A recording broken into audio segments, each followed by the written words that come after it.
All right, so we've got a new news post today, and I've heard there are some substantial changes coming up, so let's give this a quick read through and talk about what impact those changes might have. So here we go, we got the roadmap check-in for May. Spring is in full swing, and Runescape is bursting with activity. The blooming burrow is abuzz with beekeepers, while Pharaoh's Folly turns up the heat in Menaphos, as players prepare for the final showdown with the mascot later this year. With the excitement of Runefest now behind us, we're hitting the ground running with fresh energy and plenty to look forward to in the coming weeks. From seasonal adventures to long-term improvements, we want to keep you in the loop on things coming your way. One key highlight is our upcoming game health update, which will introduce balance changes to the Elder God Wars boss loot tables. These tweaks aim to reduce their overall impact on the in-game economy and take an important step to protecting the long-term economy of the game. So I think this is going to be where the most impactful changes are. Definitely looking forward to reading that. I'm anticipating some big nerfs. These behind-the-scenes updates may not always steal the spotlight, but they're essential to ensuring a smoother, more rewarding experience for all. So whether you're diving into the festive fun or eager for system improvements, we've got you covered. Stay tuned, there's plenty more to come.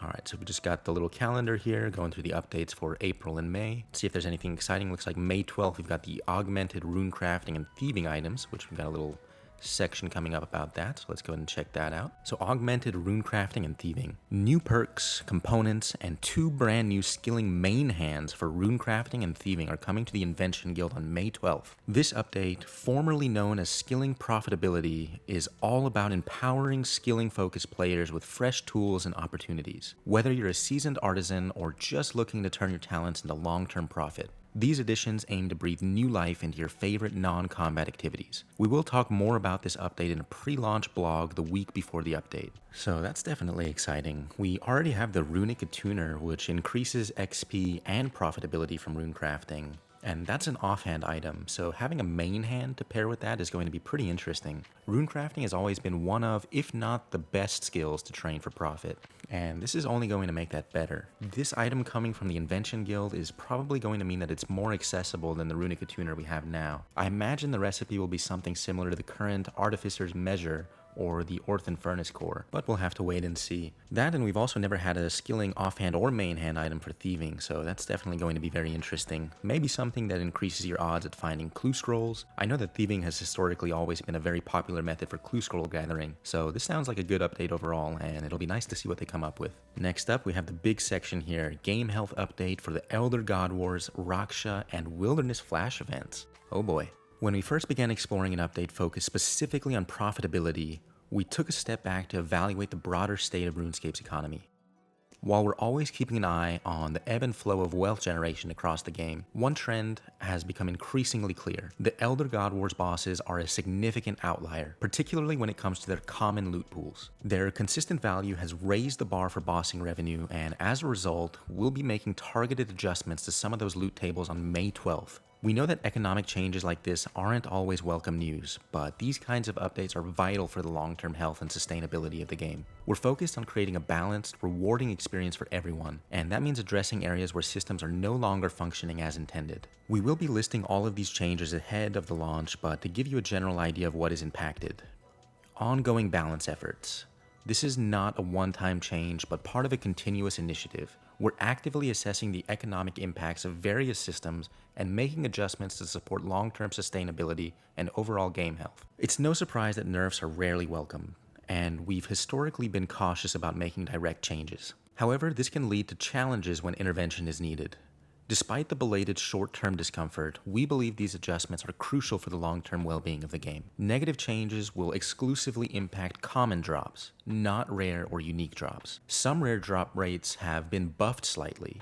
In-game inflation has been a long-standing issue, largely driven by alchables and common boss drops, areas we aim to address with these changes. The value of certain items like skilling supplies has been heavily impacted due to previous balancing decisions. These changes aim to curb supply slightly, giving prices a chance to gradually recover. Alright, looks like we've got some boss-specific examples coming up, so this update will impact the following bosses. The Archglacier. In normal mode, lower the amount of loot drops when doing less mechanics, reduce the loot multiplier scaling per mechanic, and reduce charm drops. The approximate value around 45 to 60% nerf. So that's very significant, especially as Archglacier 1 mechanic has been in the Iron Man meta for many years now. In hard mode, reduce the average quantity of common loot drops, approximately 10 to 30% reduction. I think that's going to be significantly impactful on streaks. So they did mention that they slightly buff some of the rare and unique drops. I hope that Archglacier will be one of those. And with how rare cores already are, hopefully there's going to be some kind of change to the core drop rate. Normal Archglacier mechanic scaling has been overly generous for where its difficulty has ended up. Yeah, that's absolutely the case, especially when it comes to streaking. You'll see your average 200 kill streak that takes maybe 20 hours is always going to be giving you about a billion GP worth of just alchables, let alone if you get rare drops. Carapac.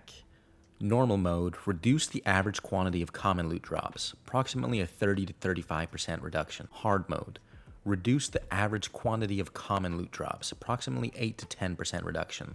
This one seems a little more surprising. I don't often associate Carapac with alchables. In my head, it's mostly common profit coming from dragon bones and dragon leather, but I guess an 8 to 10% reduction will definitely hit Carapac pretty hard. So Zamorak, reduce the average quantity of common loot drops by 50 to 60%. This one is major. I've been pushing to 4,000%, and after about 1,000%, every single kill is giving you 10 to 15 million coins in just common drops, which is absolutely crazy. You're making 60 to 80 million GP an hour just in commons, not including bows, not including vestments. So as much as I have loved that, it is obviously a big outlier, and a 50 to 60% reduction does seem pretty justified. At that point, you're still probably going to be making 7 to 10 million GP for every single kill, so that's still like 50 million an hour just in common loots. So yeah, this one is definitely the most dramatic, but probably the most warranted. Zamorak's original drop balancing has always included a full run of the dungeon, and without it, it is far more generous than intended. The Zamorakian Undercity, reduction in salvage quantity, approximately 50% specifically on salvage drops. I don't think this will affect too many players, to be honest. I don't know how many players are actually doing Zamorakian Undercity full runs. Once you get your first full run and unlock the skips, pretty sure everyone is just skipping directly to Zamorak. Wilderness Flash Event reward bags. Reduction in salvage, bones, ashes, magic logs, and criminal bolt quantities. All of these have been super powerful on Iron Man, and this has been a huge part of the Iron Man meta, so that is going to be a very impactful change for sure. Replace Necronium salvage with Orichalcum salvage. So not only are they reducing the amount of salvage, but they're also dropping it to a lower tier. That's a very significant change. However, I see that there's a slightly improved chance for Dark Onyx core, weapons, and brawler gloves.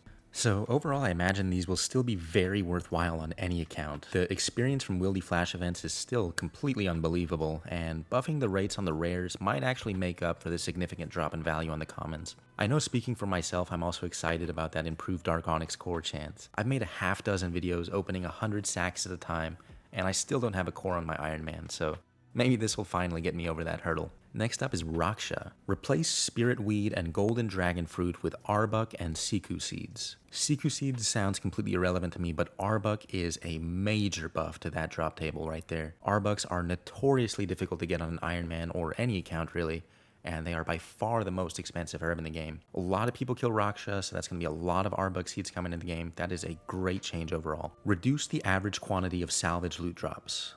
Reduce the average quantity of other common loot drops. Sounds like a little bit of a bummer. I don't mind so much about the salvage, but things like the stone spirits, the bones for prayer, all of that stuff will definitely be a noticeable nerf. Arbok Seeds is a significant buff, but I don't know if it makes up for both of these nerfs. Zuck Minions.